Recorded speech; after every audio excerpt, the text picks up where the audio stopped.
It's Britney, bitch. Been there, done that, messed around. I'm having fun, don't put me down. I never let you sweep me off my feet.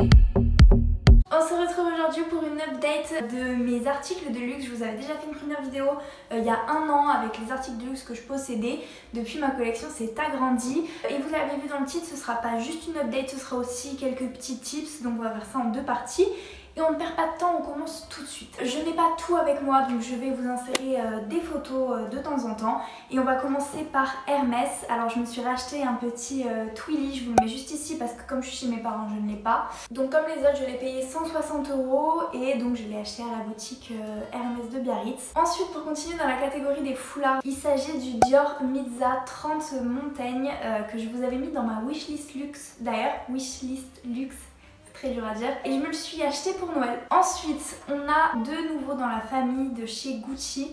Alors les premiers, vous le savez, c'est mes collants. Donc ils sont au prix de 90 €, ils n'existent plus. Je vais pas vous refaire toute l'histoire, mais j'ai galéré à les avoir. Ils ont de temps en temps des réassorts, pas chez Gucci, chez Luisa Via Roma. Le deuxième petit nouveau de chez Gucci, c'est mon amoureux qui me l'a offert. Il s'agit de l'écharpe en maille avec jacquard GG.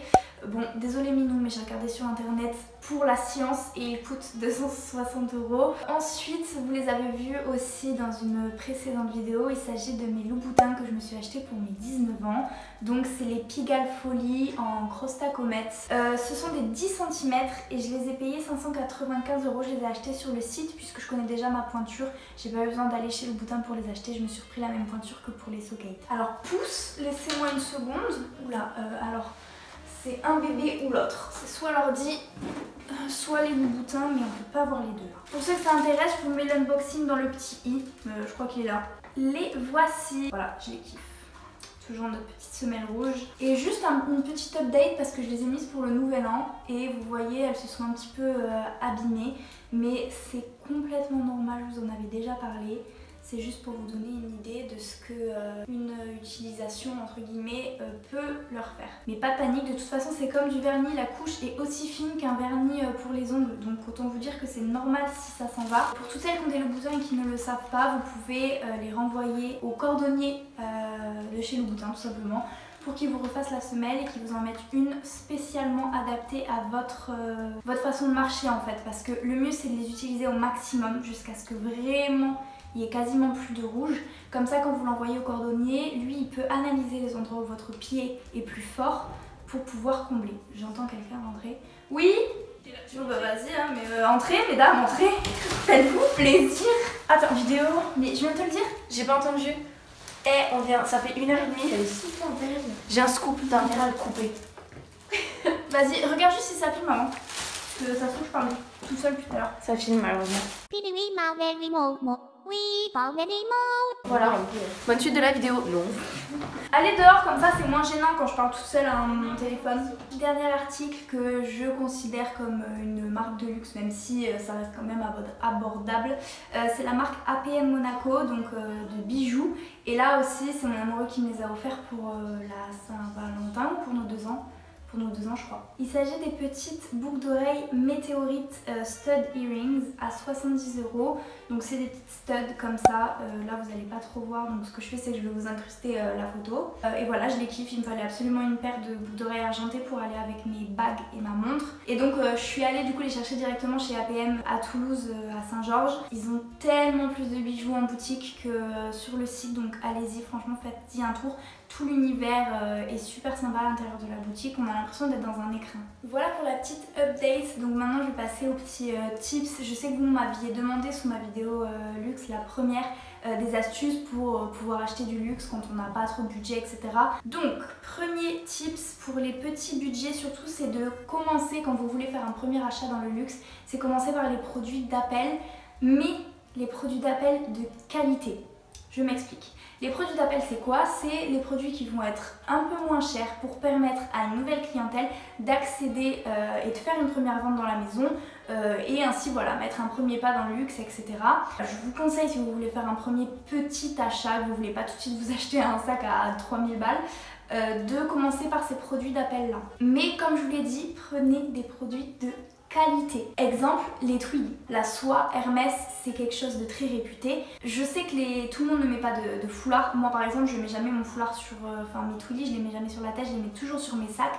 Mais je préfère investir, mettre 160 € dans un Twilly Hermès que dans un t-shirt, je sais pas moi, j'en sais rien, Saint-Lô, qui a un logo juste plaqué dessus et qui ne va absolument pas tenir dans le temps. Ça, pour moi, hein, ce sont des investissements qui ne sont pas rentables en fait. Une soie Hermès, ce sera toujours une soie Hermès. Un t-shirt blanc floqué à l'effigie d'une marque, c'est un t-shirt blanc. Et ça, c'est un poil qui vole. Donc voilà, faites attention quand même aux produits d'appel. Il y a quand même des choses qui ne sont pas forcément qualitatives.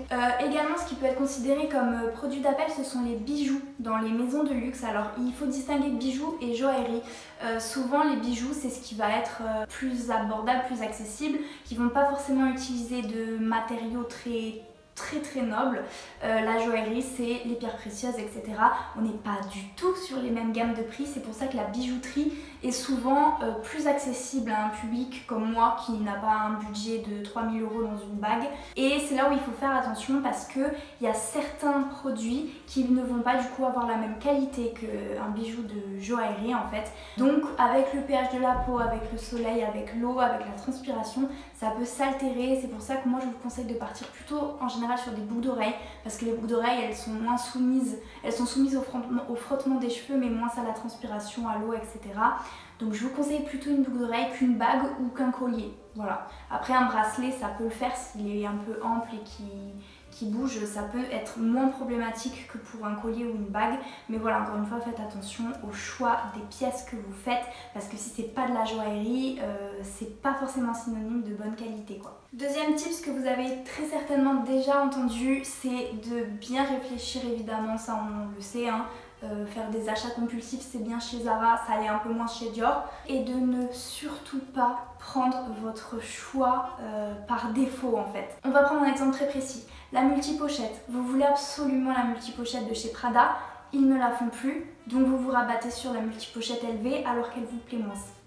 Ça c'est pas à faire parce que déjà l'argent que vous aurez dépensé dans la multipochette Louis Vuitton vous l'avez perdu pour le jour où ils vont remettre en ligne la multipochette Prada et puis même vous n'aurez pas acheté la pièce sur laquelle vous avez craqué. J'allais dire c'est un dupe Louis Vuitton donc ça va quand même. Mais c'est pas ce sur quoi vous avez penché dès le départ et ça fait toute la différence parce que faut pas oublier qu'on dépense quand même beaucoup d'argent, autant le faire dans des choses qui nous plaisent vraiment. Donc quitte à attendre un petit peu, quitte à se mettre en précommande, en liste d'attente, peu importe, restez toujours sur votre premier choix et n'allez pas acheter le dupe par défaut en fait. Après quand je dis dupe, je parle pas de contrefaçon ou de version fast fashion, hein. Je parle vraiment de la version qui est pareille dans une autre marque de luxe. Mais vous m'avez compris, je pense, vous n'êtes pas bête. Au niveau de l'achat, c'est de faire très attention aux hit bags, etc.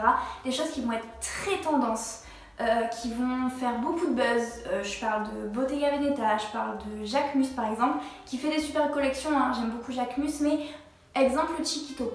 J'adore le Chiquito, j'adorerais avoir le Chiquito, je vous l'ai mis dans ma wishlist.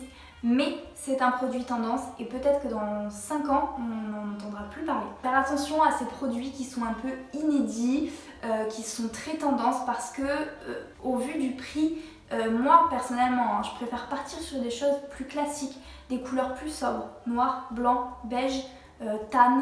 Voilà, sur des marques qui ont vraiment une valeur et si un jour déjà il faut que je le revende, je pourrais toujours en prendre un bon prix. C'est quelque chose qui va pouvoir me durer dans le temps, qui va être intemporel. Faire attention à ce genre de tendances qui viennent d'un coup, qui sont très présentes pendant 1 an, 2 ans, 3 ans maximum et qui ensuite disparaissent parce que vous aurez dépensé votre argent dans quelque chose qui va vous plaire un temps et qui peut ne plus vous plaire après. Je me lève toutes les secondes, c'est un petit peu insupportable. Les youtubeurs, ce qu'ils vous disent pas, c'est que la lumière ça nique les yeux, hein. Honnêtement, c'est pas un travail facile, hein. Avant-dernier conseil, c'est d'aller en boutique dans la mesure du possible.